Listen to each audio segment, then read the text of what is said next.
Graça e paz, igreja. Tudo bem?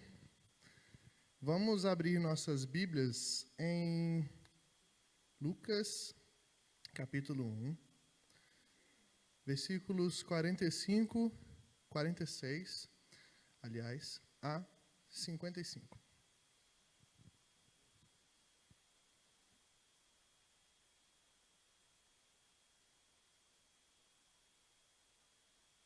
Lucas, Evangelho segundo Lucas, capítulo 1, versículos 45, 46, oh meu Jesus, 46 a 55. Vamos ler o texto da palavra do nosso Deus. Então disse Maria: a minha alma engrandece ao Senhor, e o meu espírito se alegrou em Deus, meu Salvador, porque contemplou na humildade da sua serva. Pois desde agora todas as gerações me considerarão bem-aventurada, porque o poderoso me fez grandes coisas. Santo é o seu nome. A sua misericórdia vai de geração em geração sobre os que o temem. Agiu com o braço valorosamente, dispersou os que no coração alimentavam pensamentos soberbos, derribou do seu trono os poderosos e exaltou os humildes. Encheu de bens os famintos e despediu vazios os ricos.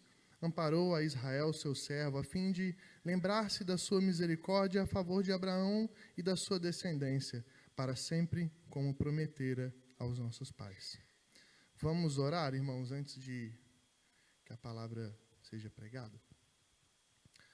Ó Senhor, nós, mais uma vez, nos dirigimos diretamente a Ti. E nesse momento especial nós queremos Te rogar que o Senhor fale aos nossos corações, Pai. Fale aos corações desta igreja que está aqui reunida em Teu nome, Pai. Usa minha vida para a glória do Seu nome. No nome santo de Jesus, muda as nossas vidas, todos nós, para a glória do Seu nome. No nome de Jesus é que te oramos. Amém. Irmãos, se existe algo em nossas vidas que nos envolve de forma tal, é a música, não é verdade? A não ser que você seja uma pessoa que sofre de anedonia musical, que é um estado em que uma pessoa não apresenta prazer algum com relação a música alguma, ou seja, a pessoa é indiferente com relação à música, a música não surte efeito nenhum nessa pessoa. Tenho certeza de que você já foi envolvido por algum ritmo musical que te despertou alegria e êxtase. Eu, particularmente, não posso ouvir um bom solo de guitarra, porque já, de uma vez, os meus dedinhos já começam a fazer aquela guitarrinha imaginária e eu fico doido com um som de solo de guitarra. Provavelmente, às vezes, para você, se você gostar de solos de guitarra, você também vai fazer isso, igual eu faço. Ou, se for um outro instrumento, você vai fazer conforme aquele instrumento. Se for uma bateria, por exemplo, quando o baixista ele faz aquela viradinha, a sua baqueta imaginária também dá a virada junto com ele. Outro exemplo de como ela nos envolve está nos momentos em que nós somos levados a cantarolar algo, mesmo que nós não tenhamos planejado fazer isso. Qual de nós nunca cantarolou uma música preferida espontaneamente quando estava limpando a sua casa?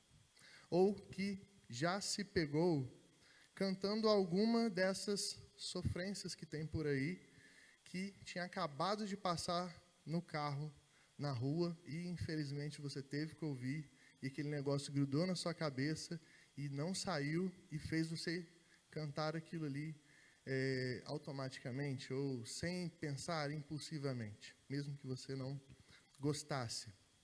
Bom, eu tenho lá em casa um exemplo de algo parecido, que é a Carol, que é um excelente exemplo disso. Eu também cantarolo às vezes, mas ela canta muito mais do que eu. Para vocês terem uma noção, ela é uma pessoa tão movida por música que tem vezes que em uma pregação, quando o pregador fala uma palavra específica, ela lá sentadinha do banco dela, já vem uma música na cabeça dela, e a primeira música que vem na cabeça dela, ela começa a cantar baixinho ali. Provavelmente, durante essa pregação de hoje, ela vai arrumar uma palavra que eu vou falar e vai começar a cantar baixinho lá no final. Depois vocês perguntem para ela qual música que ela escolheu e qual música ela pensou. É fato que a música nos envolve, mas também nós, de certa forma, temos controle sobre ela.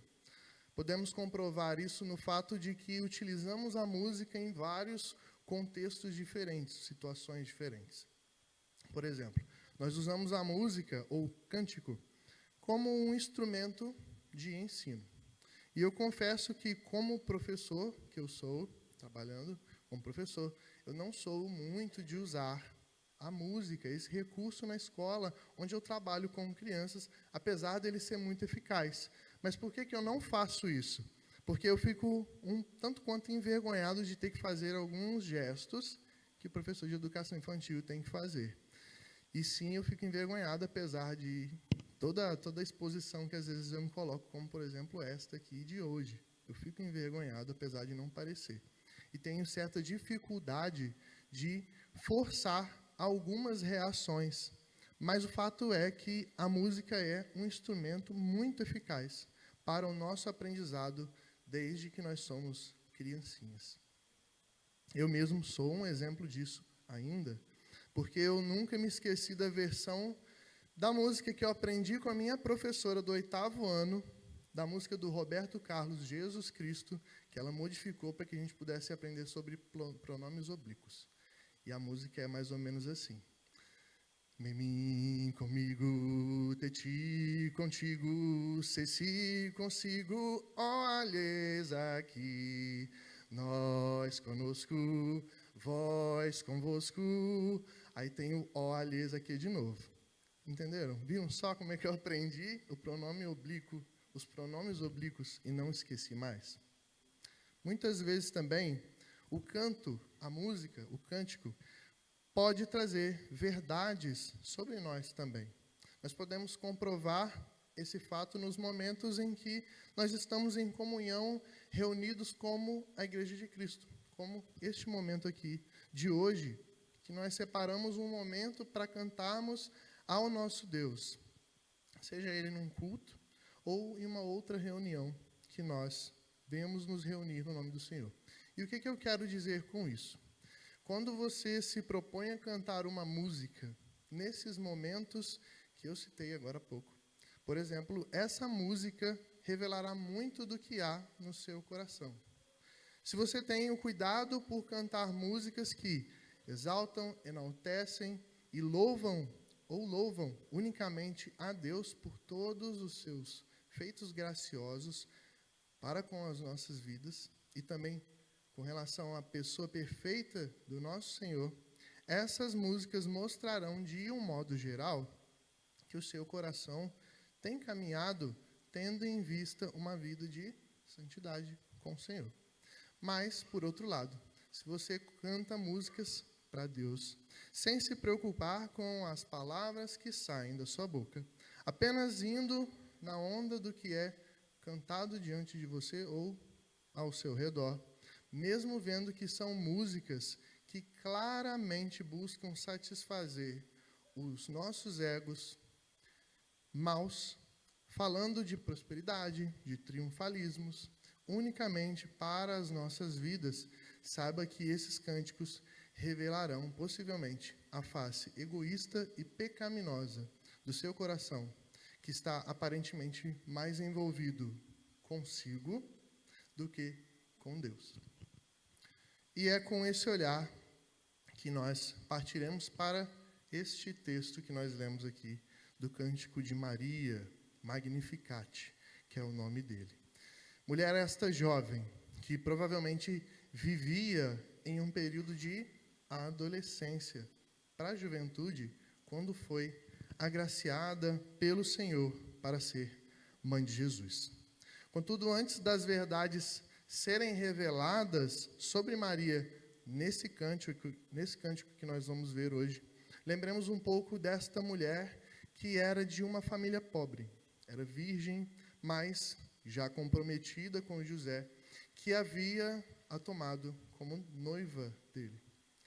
Vale ressaltar também que apesar de sua pouca idade, ela era uma jovem muito sábia, porque quando ela recebeu a saudação do anjo Gabriel, com bastante desconfiança, como nós vemos no capítulo 1 de Lucas, versículos 28 e 29, até porque nós sabemos bem que Satanás faz o quê? Ele se disfarça de várias formas para nos enganar. Então, ela estava muito bem atenta. Então, vamos ler esse texto aí para a gente confirmar isso. Diz assim a palavra, olha só. E entrando o anjo aonde ela estava, disse: Alegra-te muito, favorecida, o Senhor é contigo. Ela, porém, ao ouvir esta palavra, perturbou-se muito e pôs a pensar no que significava essa saudação. Além disso, ela mostra sabedoria quando ela parte de maneira apressada para a região montanhosa onde morava Isabel, sua parenta e mãe de João Batista, que estava grávida naquele período, como nós vemos no versículo 39 deste capítulo, mas não vamos lê-lo agora. Provavelmente porque ela sabia muito bem que se ela ficasse onde ela morava com a sua família, provavelmente ela talvez seria alvo de apedrejamento por conta de toda a ordenança da lei com relação a essas questões de gravidez sem estar debaixo de um casamento devido. Então ela enfrentaria muitos outros problemas além desse também, juntamente com esse, em Nazaré, se ela ficasse lá. Mas, como eu disse, chegando ao nosso cântico de hoje, veremos outras verdades sobre Maria que foram reveladas neste cântico, que são plenamente aplicáveis para cada um de nós que estamos aqui nesta noite. Seja você adolescente, seja você jovem, seja você homem ou mulher de meia idade, seja você idoso. E a primeira verdade é que este cântico manifesta a figura de alguém que se conhece. Pausa para a água. Creio que cada um de nós já deve ter vivido um momento em nossas vidas em que questionamos quem nós somos e quem deveríamos ser. Que nós buscamos descobrir os detalhes que compõem a nossa identidade e que nos acompanharão por toda uma vida.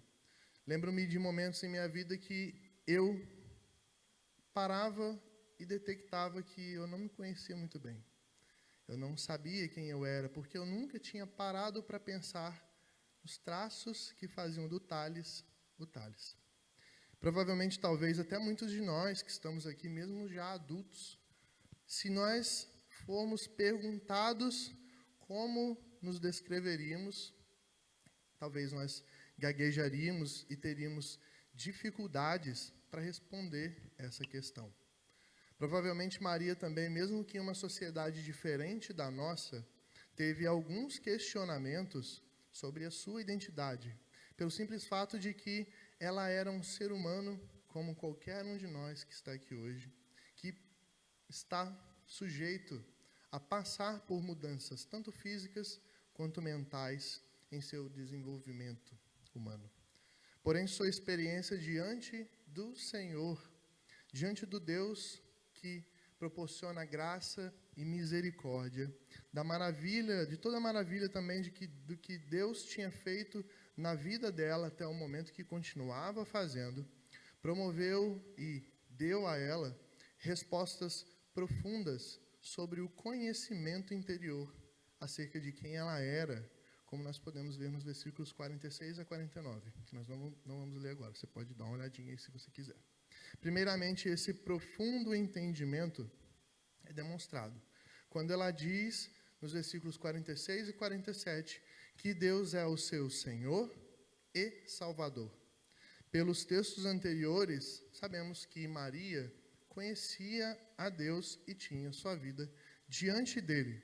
Mas, através destas palavras, nós percebemos que ela mais profundamente entendeu que a sua vida estava totalmente perdida, mas que naquele momento a sua história caminhava em virtude, em favor daquele que a salvou de si mesma, daquele que estava em seu útero, que resgatou ela dos seus pecados e de um sofrer eterno, incomparável e sem fim. Olhando para esse momento, nós podemos lembrar, eu me lembro de um trecho da versão cantada deste cântico de Maria, feito pelo cantor Marco Teles, que tem a participação de outra cantora que se chama Ana Roque, que diz o seguinte: a minha alma engrandece ao Senhor e o meu espírito se alegra em Deus, meu Salvador. Atentou para o pó soprado ao vento que eu sou. Grandes coisas fez em meu favor. Maria tinha pleno entendimento de que sua vida era perdida e envolvida pelas maldades do mundo, da mesma forma que o pó não tem controle de si e é misturado com o vento, sendo assim comandado pelo vento, indo para onde ele vai. E que se não fosse pelo seu Salvador, que é o único que consegue correr atrás do vento e fazer coisas grandiosas com o pó, que somos nós, ela estaria condenada. Além disso, ela compreendeu que sua vida não só havia sido resgatada, mas que havia se tornado parte de algo muito maior do que ela. Nos versículos 48 e 49, vemos que Maria entendeu que Deus estava utilizando sua vida para que o nome dele fosse conhecido através das gerações dos povos.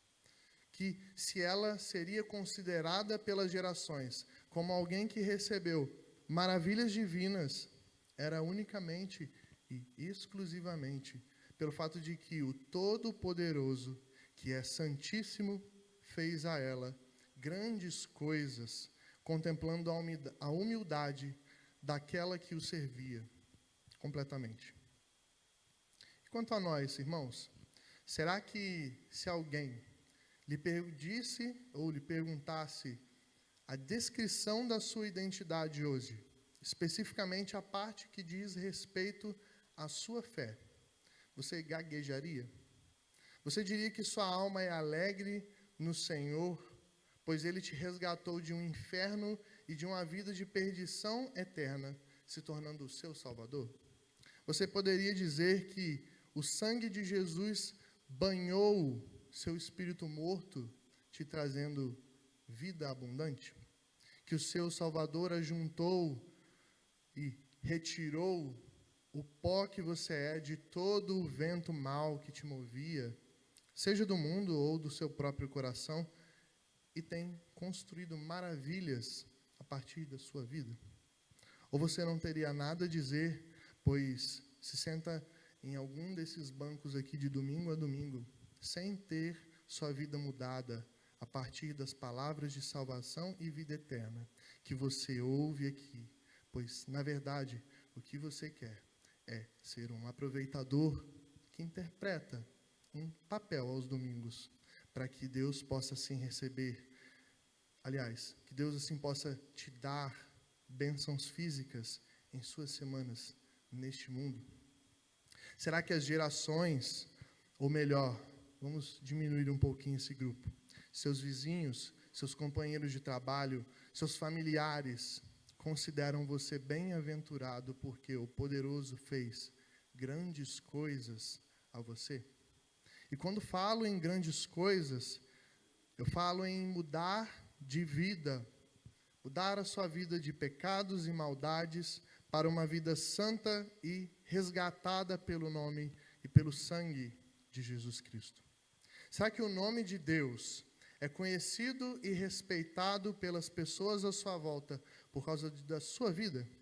Bom, se alguma dessas questões que levantei agora, sua vida responde de forma negativa por você, é sinal de que você precisa se arrepender e urgentemente mudar. É sinal de que você precisa voltar sua vida para Deus e entregar a Ele e entregar a Jesus Cristo todo o seu ser. Pois o sacrifício dele naquela cruz foi para que você e eu pudéssemos um dia cantarmos como Maria e dizermos que as nossas almas se alegram em Deus, o nosso Salvador, pois Ele atentou para o pó soprado ao vento que nós somos. Em segundo lugar, esse cântico nos revela alguém que conhece a Deus de forma profunda e íntima. Quando nós olhamos para as características de um servo, vemos que para que ele possa servir de maneira adequada ou servir bem, é necessário conhecer detalhes específicos do seu Senhor. Não só os seus gostos, mas também suas características, seus princípios, assim como o seu modo de agir, por exemplo, para que nos momentos importantes esse servo saiba agir diante do seu Senhor, tendo em vista agradá-lo. Um exemplo de conhecimento íntimo que nós temos na palavra de Deus é o caso de Neemias, que era copeiro do rei Artaxerxes durante o cativeiro do povo de Israel pelo Império Medo-Persa. Entristecido pela situação de devastação do seu povo, o povo de Israel e da cidade de Jerusalém, que estava sob ruínas de batalhas que levaram ao cativeiro, movido por Deus, Neemias se coloca diante do Senhor e pede sua providência no plano que ele tinha em mãos, para que assim ele pudesse ser liberado para reedificar Jerusalém. E que plano era esse? Neemias sempre se apresentava diante do rei com alegria, chegava diante do rei com regozijo, com um sorriso bem grande no rosto, mas agora ele pretendia chegar, e ele estava realmente triste, pretendia chegar e se apresentar diante do rei com um semblante caído, um semblante arrasado, pois sabia muito bem que ele chamaria a atenção do rei. Ou seja, ele, diante da intercessão do Senhor, planeja sabiamente se apresentar assim diante do rei, pois ele sabia que o rei se importaria com o seu estado. E, no fim das contas, todo o conhecimento que ele tinha de serviço ao rei, que ele usava para agradar muito mais, e sempre o rei, foi usado, foi um meio para que Deus assim abençoasse ele com a libertação.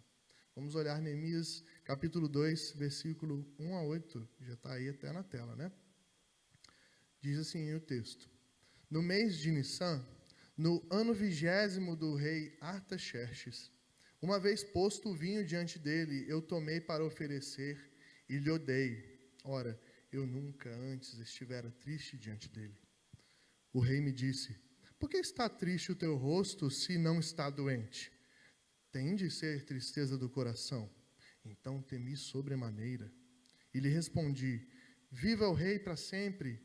Como não me estaria triste o rosto se a cidade onde estão os sepulcros dos meus pais está assolada e tem as portas consumidas pelo fogo? Disse-me o rei: Que me pedes agora? Então orei ao Deus dos céus e disse ao rei: Se é do agrado do rei, e se o teu servo acha mercê em tua presença, peço-te que me envies a Judá, a cidade dos sepulcros dos meus pais, para que eu a reedifique. Então o rei, estando a rainha sentada junto dele, me disse: Quanto durará a tua ausência? Quando voltarás? Aprove o rei enviar-me, e marquei certo prazo. E ainda disse ao rei, se ao rei parece bem, deem-se-me cartas para os governantes da além do Eufrates, para que me permitam passar e entrar em Judá, como também carta para Asaf, guarda das matas do rei, para que me dê madeira para as vigas das portas da cidadela do templo, para os muros da cidade e para a casa em que deverei alojar-me. E o rei mas deu, porque a boa mão do meu Deus era comigo. Maria, da mesma forma, em seu cântico, ela apresenta muito conhecimento acerca do seu rei. E nós podemos ver isso de duas maneiras nos versículos 50 a 55. Na primeira, percebemos o quanto Maria sabe de Bíblia. Identificamos primeiramente no versículo 50 que ela conhece a história do seu rei que vem sendo passada de geração a geração através daqueles que o temem. Nos versículos 51 a 53, ela demonstra o conhecimento sobre as ações de Deus ao longo da história, quando ela fala da queda dos reis e reinados soberbos e do resgate que Deus promovia aos humildes, provavelmente o seu povo, quando arrependido dos seus pecados. E em terceiro, nós vemos nos versículos 54 a 55, que ela conhecia que Deus havia feito a Abraão, que se estendeu a Jacó, assim como tudo que Deus havia feito com eles e em favor deles, para ampará-los para sempre. Ela também demonstra nesses mesmos versículos conhecimento direto da pessoa do seu rei. Primeiro, ela sabe o quão misericordioso ele é, no versículo 50. Segundo, ela mostra conhecimento de que ele é o rei que está acima de todos os reis da história, que tem todo o poder para colocar e para tirar quem ele quiser de um reinado, assim como é dono de decisões incompreensíveis aos olhos do mundo, como, por exemplo, escolher humildes e aqueles que muitas vezes ninguém dá valor para executar o seu plano perfeito, como nós vemos nos versículos 51 a 53. Terceiro, ela entende o quão onisciente esse Deus que sonda os corações ao ponto de descartar pensamentos e desejos mais pérfidos como a soberba de um coração. E quarto, ela sabe muito bem que o seu rei é fiel e imutável. Fiel não a ela e a nenhum ser humano, inclusive a nós, mas sim a sua palavra que não muda, a sua palavra que não volta, mas sim que cumpre suas promessas, como foi com Abraão, Jacó e a sua descendência inteira. Então, a questão que devemos pensar aqui sobre esse trecho é: quantos de nós conhecemos nosso rei tão profundamente quanto Maria demonstra conhecer nesses versículos? Será que nossos anos e anos de conversão, sentados nesses bancos, ouvindo, foram suficientes para que hoje possamos dizer que conhecemos muito da história e da pessoa do nosso Deus? Será que nós temos buscado, como servos fiéis e humildes, guardar em nossos corações o conhecimento sobre o nosso Rei, para que possamos assim agradá-lo, não só em momentos importantes, mas em todos os momentos? No comentário bíblico do reverendo Hernandes Dias Lopes sobre esse texto, ele lembra de uma citação de um comentarista bíblico, bem parecida com esse último questionamento que eu fiz, que é a seguinte: o coração da jovem virgem está transbordando da palavra de Deus.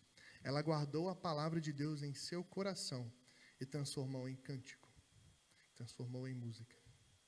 Provavelmente muitos de nós, se fôssemos fazer um cântico com o que sabemos de Deus e da sua história, vamos acabar fazendo um daqueles cânticos que possuem apenas um verso e que são tão cansativos e repetitivos e fracos de Bíblia, porque nós não sabemos nada do nosso Deus e ainda assim queremos morar com Ele eternamente. Que ironia e que hipocrisia. E chegando na terceira verdade desse cântico maravilhoso que nós temos em nossas mãos, identificamos que nele se revela alguém que está plenamente satisfeito em Deus. Parando assim para analisar a história de Maria até aqui novamente, nota-se depois que o anjo Gabriel informou que ela seria a mãe do Filho de Deus, sua vida se tornou bem mais difícil.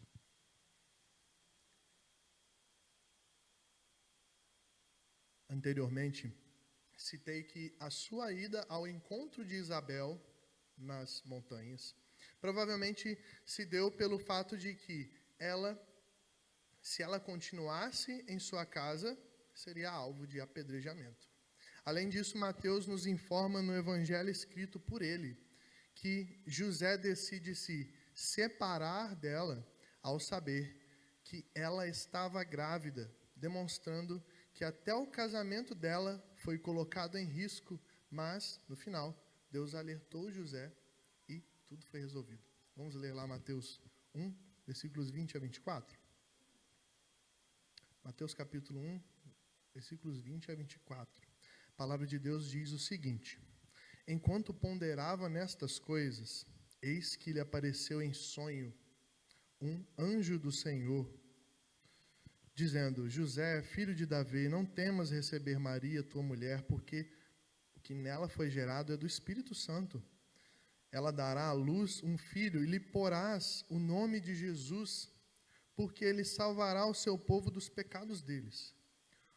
Ora, tudo isso aconteceu para que se cumprisse o que fora dito pelo Senhor por intermédio do profeta: Eis que a virgem conceberá e dará à luz um filho, e ele será chamado pelo nome de Emanuel, que quer dizer Deus conosco. Despertado José do sonho, fez como lhe ordenara o anjo do Senhor e recebeu sua mulher. Apesar de toda a dificuldade, não vemos a Bíblia relatar para nós que Maria reclamou sobre toda essa situação que ela estava vivendo. Pelo contrário, ela demonstrou disposição para servir, como podemos ver em Lucas 1, 38, além do cântico de louvor que ela fez. Estamos analisando agora. Vamos ler esse texto, Lucas capítulo 1, versículo 38. Então disse Maria: Aqui está a serva do Senhor, que se cumpra em mim conforme a tua palavra. E o anjo se ausentou dela. Isso se deu pelo fato de que Maria estava plenamente satisfeita no Senhor. Como ela mesma fala: a minha alma engrandece ao Senhor e o meu espírito se alegra em Deus, meu Salvador. Além disso, sua satisfação estava depositada também no fato de que ela havia se tornado bem-aventurada nas promessas eternas do Senhor, como vemos Isabel dizer em Lucas capítulo 1, versículo 45, um pouquinho antes do nosso texto. Vamos ler aí também. Bem-aventurada a que creu, porque serão cumpridas as palavras que lhe foram ditas da parte do Senhor.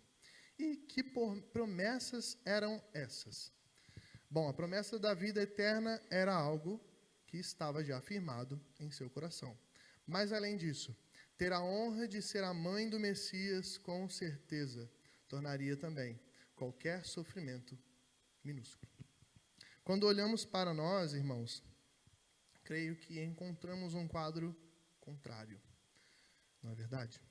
Vivemos hoje uma vida de muito mais facilidades do que Maria tinha. Dizemos ser salvos por Cristo Jesus e nos alegrarmos no nosso Senhor, assim como ela diz, mas diante da primeira coisa pequena que aparece indo de encontro com nossas expectativas, nós reclamamos na hora. Já nos demonstramos ingratos para com o Senhor.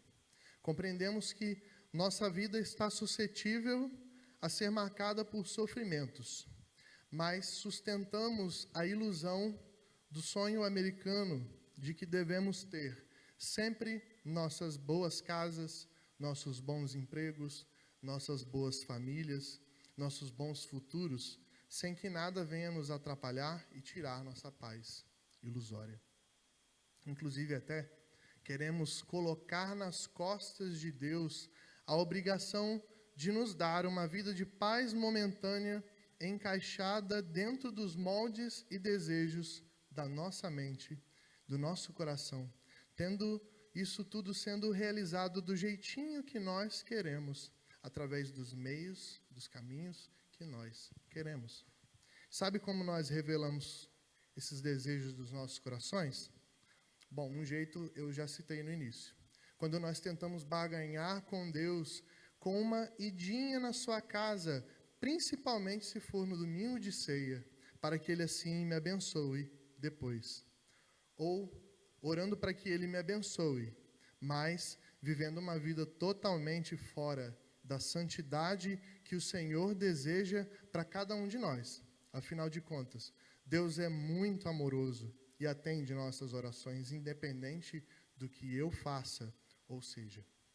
Bom, meu irmão, se de alguma forma você tem vivido baseado nisso, buscando se satisfazer em seus desejos e não nas promessas eternas de salvação dadas pelo Senhor, quero te dizer que você está se enganando semana após semana aqui nesta igreja e que sua vida está se distanciando do Senhor dia após dia. Reveja o seu coração, suas ações e busque ser satisfeito de verdade na pessoa do Senhor, na pessoa de Cristo Jesus e na eternidade planejada para os filhos verdadeiros e escolhidos por Ele. Finalizando, o meu desejo é que o Senhor nos abençoe, no sentido de que venhamos a conhecer a cada vez mais quem nós somos, quem Ele é, para que possamos a cada dia vivermos satisfeitos com nossas almas plenamente alegres em Deus, nosso Salvador. Que Deus assim nos abençoe. Amém.